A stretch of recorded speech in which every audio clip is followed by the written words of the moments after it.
Hi everyone. This is mostly for those of you who are married. Now, this could be also for you if you're just in a relationship and living together, whatever. But you know what? Sometimes we fall out of love, or it feels like we're falling out of love with our partner. So this is how to fall back in love with your partner in 3 steps. And this includes even if you've had a lot of heartbreak or betrayal, whatever it is, if you just feel like they don't do it for you anymore, or you just feel like you have no libido for them anymore. So this is for you in any way, shape, or form if you feel disconnected to your partner and there's still part of you that maybe would like to have that connection again.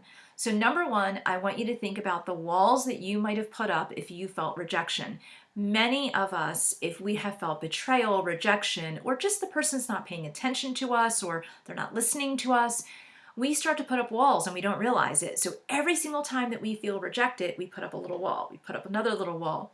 And so when we have that, pretty soon the walls are up, but guess what? They're doing the same thing. So they might not feel as connected to us because we are putting up the walls even a little bit at a time.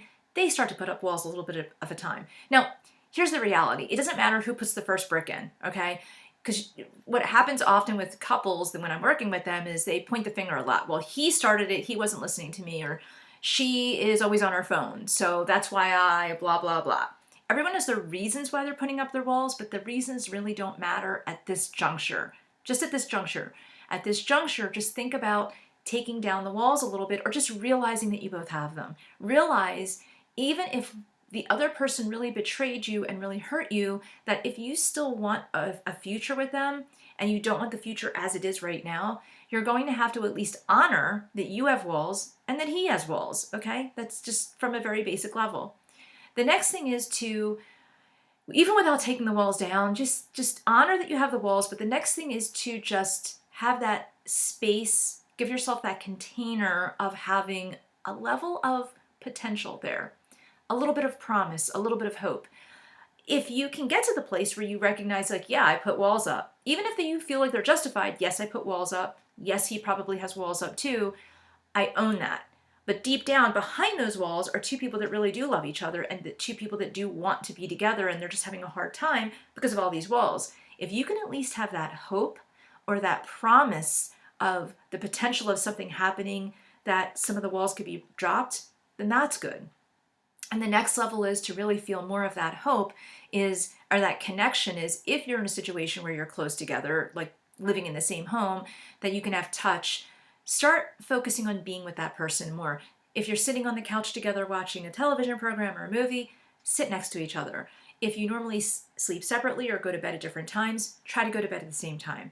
Really get connected to being in the same synchronicity and touching more. It doesn't have to be sexual. It could just be cuddling or being next to each other where you're holding hands or just your shoulders are touching. Start small.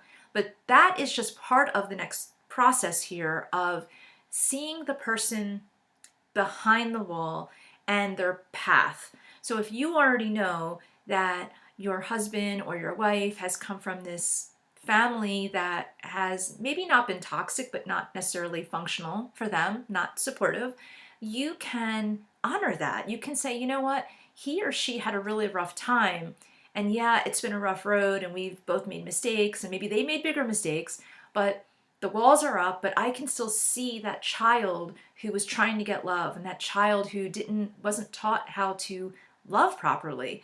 And it's not my job to teach them how to love properly, but I am connected and I am dedicated to them and I'm loyal to them and I'm going to be here to help support them while they learn that, or maybe I am going to help them to learn how to love. So you need to look at the child behind the walls, just like you want them to look at the child behind your walls. I mean, you might have been, as a little girl, feeling isolated or not understood, or maybe you were really spoiled and you had all this attention, but you weren't told how to navigate through struggles at all. So you either had it rough or you had it really good, but either way, you might not have been taught how to handle this situation right now, which of course you're in, so you are struggling. So there's this little child within you that feels scared and nervous and maybe angry and feels like things aren't justified, and that's okay. but you want your partner to be able to see that heart space of you just like you want to be able to try to see that heart space of them. So if you have those components together, there are three ways, believe it or not, that you're going to have more of a feeling of love for your partner again, because you're going to have that love and that passion and that vulnerability that you're going to allow into your life, and that is going to help you to fall in love with your partner all over again. That's a start.